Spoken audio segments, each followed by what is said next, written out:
ఆధ్యాత్మికవేత్తలు ఎంతోమంది ఒక ప్రత్యేకమైన వేషధారణలో కనిపిస్తూ ఉంటారు కదా. అయితే ఆధ్యాత్మిక మార్గంలో వెళ్ళాలి అనుకునే వాళ్ళు ఖచ్చితంగా అదే వేషధారణలో ఉండి తీరాల్సిందే అంటారా? ఆధ్యాత్మికత అనేది ఆత్మకు సంబంధించిన విషయం, ఆత్మ జ్ఞానానికి సంబంధించిన విషయం.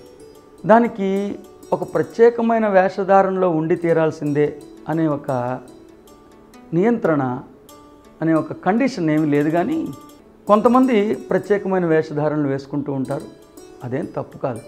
ఈ సందర్భంలో మనందరం మన మధ్యలోంచి ఒక అజ్ఞానాన్ని తొలగించుకోవాలి. ఒక ఆధ్యాత్మికవాది ప్రత్యేకమైన వేషధారణలో ఉన్నా లేకపోయినా అతను ఆధ్యాత్మికవాది. కేవలం ప్రత్యేకమైన దుస్తులు ధరించినంత మాత్రాన వాళ్ళ ఆధ్యాత్మికవేత్తలను అనుకోలేము. కాబట్టి ప్రత్యేకమైన వేషధారణలో ఉన్న వాళ్ళందరూ ఆధ్యాత్మికవేత్తలే అని అనుకోవటం తప్పు. అలాంటి ప్రత్యేకమైన దుస్తులు ధరించిన వాళ్ళందరూ తప్పుడు వాళ్ళు అని అనుకోవటం కూడా అంతే తప్పు. అనేక మంది మహనీయులు అనేక వేషధారణలు ధరిస్తూ వచ్చారు.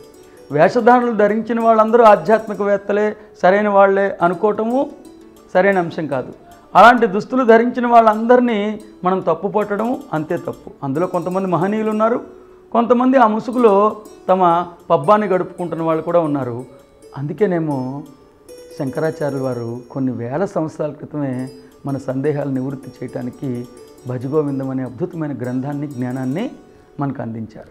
మరి ముఖ్యంగా భజగోవిందం అనే ఈ గ్రంథంలో 14వ శ్లోకాన్ని కానీ మనం విశ్లేషిస్తే చాలా అద్భుతమైన జ్ఞానం మనకు అర్థమవుతుంది. జడలు కట్టిన జుట్టుతో కొంతమంది, గుండు గీయించుకున్న వారు, వేరుతో సహా సమూలంగా తలలో జుట్టుని పెరికివేసిన వారు, కాషాయాంబరధరులై మరికొందరు ఇలా బహుకృత వేషాలతో తిరుగుతూ ఉంటారు.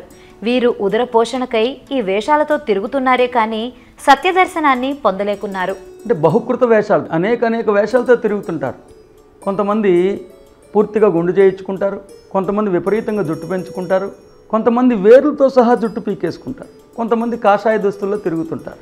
వీళ్ళు ఆకలి కోసం, సంపాదన కోసం నటిస్తున్నారు తప్ప వీరికి సత్యమే అర్థం అవ్వలేదని చెప్తున్నారు. అలాని కాషాయ దుస్తులు వేసుకున్న వారందరూ సరికాని వాళ్ళనేది నా ఉద్దేశం కాదు. అందులో ఎంతోమంది మహనీయులు ఉన్నారు. ఆ మహనీయులందరికీ ఈ సందర్భంగా మనందరం శిరస్సు వంచి నమస్కరించుకుందాం.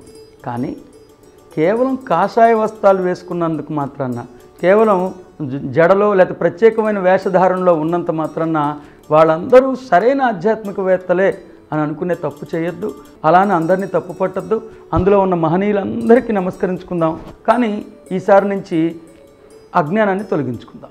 శ్రీ వివేకానంద గారిచే నిర్వహించబడుతున్న శిక్షణా తరగతులు విజయవాడ, ఏలూరు, రాజమండ్రి, హైదరాబాద్, రాయవరం, ఖమ్మం, తిరుపతి, కాకినాడ, గుంటూరు, అమలాపురం, వరంగల్, సూర్యాపేట, కోదాడ, ముంబై.